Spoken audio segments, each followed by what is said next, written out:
ये कहानी है महाराष्ट्र के अहमदनगर जिला परिषद के मुठेवाड़ गांव और मांजरसुंबा तहसील के हर घर की, जिसमें लग चुका है बायोगैस प्लांट।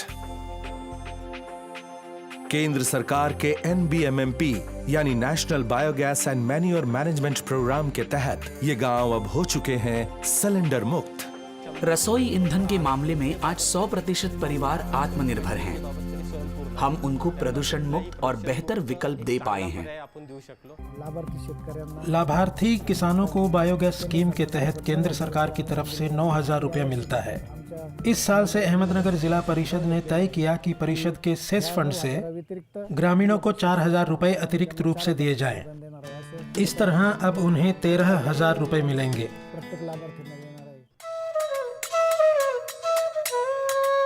चूल्हे पर खाना बनाने में वक्त बहुत लगता था और धुएं की वजह से आंखों को तकलीफ होती थी। चूल्हे और गैस में बहुत फर्क है। चूल्हे में फूंकना पड़ता है, धुआं आंखों में जाता है, आंखें दुखती हैं, पर गैस पर ऐसी कोई परेशानी नहीं होती। चूल्हे के लिए लकड़ियाँ भी लानी पड़ती थी और गोबर के उपलों का भी इस्तेमाल करते थे। चूल्हे में लकड़ियाँ जलेंगी तभी खाना बन पाएगा। बायोगैस में सिर्फ बायोगैस का कॉक घुमाया, माचिस जलाई और शुरू हो गया। बायोगैस प्लांट लगाने के लिए हमने ग्राम सभा की मीटिंग बुलाई। सबको सेंट्रल गवर्नमेंट की स्कीम के बारे में बताया। ईंधन के लिए जंगल ना काटें, इस पर बात की। सेंट्रल गवर्नमेंट से आई हुई फंडिंग और सबके सहयोग से पंचायत समिति में बायोगैस लगाने का निर्णय ले लिया। इस तरह से ये काम शुरू किया। रामनाथ दशरथ गाँवने का दिन इसी काम से शुरू होता है। वो हर रोज कहीं न कहीं किसी न किसी गांव में बायोगैस प्लांट लगा रहे होते हैं। अहमदनगर के इन गांवों में जब ये काम शुरू हुआ तो किसे अंदाजा था कि एक दिन ऐसा भी आएगा कि सिलेंडर लगाने की नौबत ही नहीं आएगी।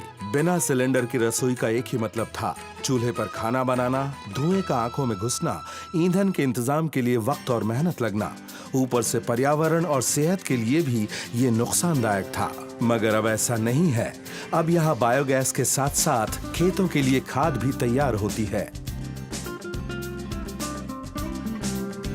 National biogas and manure management programme का पूरा लाभ अहमदनगर जिला परिषद ने लिया है। इस सपने की शुरुआत 2014 में कर दी थी। 2015 और 16 में 14 तहसील और गांव को 100% सिलेंडर मुक्त गांव बनाने के लिए चुना गया। अब किसी भी महिला को सांस लेने में तकलीफ नहीं होती, धुएं के कारण किसी की आंखों में जलन नहीं होती। अब एक पाइप के रास्ते गैस रसोई घर में आती है और उम्मीदें रोशन होती हैं।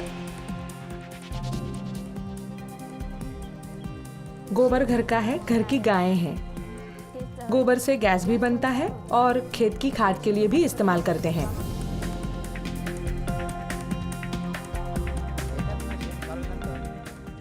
इसमें गोबर का मिश्रण होने के बाद ये डाइजेस्टर में चला जाता है।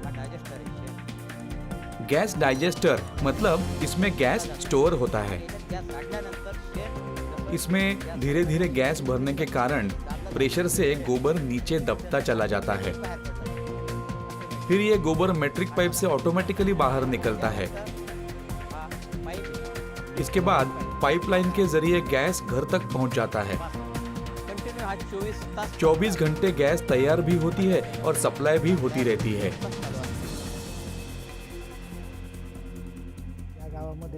इस गांव में 207 परिवार हैं, जिनमें से 190 परिवारों ने बायोगैस का यूनिट लगाया है। हर घर इसका इस्तेमाल कर रहा है।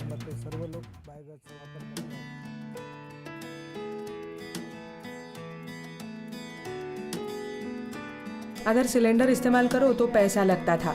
800-1000 के बीच में एक सिलेंडर आता है, इसलिए ज्यादातर चूल्हा ही इस्तेमाल करना पड़ता था। सिलेंडर 1.5-2 महीने तक ही चलता था। अब बायोगैस आने के बाद सिलेंडर भी इस्तेमाल नहीं करते और चूल्हा भी जलाना नहीं पड़ता। बच्चों के लिए पहले कम पैसा बचा पाते थे, अब इधर जो पैसा बचता है उसे बच्चों के लिए भी खर्च कर सकते हैं। जो पैसा गैस सिलेंडर पर खर्च हो रहा था, अब वो बच्चों के भविष्य पर खर्च हो रहा है। उससे घर की दूसरी जरूरतें पूरी हो रही हैं। बायोगैस ने न सिर्फ महिलाओं बल्कि पूरे गांव के वर्तमान को सुखद और आत्मनिर्भर बना दिया है। ईंधन और खाद के मामले में गांव आत्मनिर्भर बन रहा है और आने वाली नस्लें और भी मजबूती से भविष्य के लिए तैयार हो रही हैं। पहले ये जमीन कच्ची थी, गोबर से लीपना पड़ता था। अब 1 साल के बचे हुए पैसे से हमने पूरे फर्श को टाइल लगाकर पक्का कर दिया है। मतलब बायोगैस से हमें इतना सारा फायदा हुआ है। बहुत अच्छा काम है इसका। मेरा तो कहना है सबको इसका इस्तेमाल करना चाहिए। चाय भी बहुत बढ़िया लगती है इसकी, कोई बास भी नहीं आती। शोभा राधू के चेहरे की मुस्कान और आवाज की खनक क्या ये बताने को काफी नहीं है कि गांव अब नई सुबह की ओर चल पड़ा है। एक छोटी सी पहल ने बड़ा काम कर दिखाया है। सिलेंडर मुक्त गांव यानी आत्मनिर्भर गांव।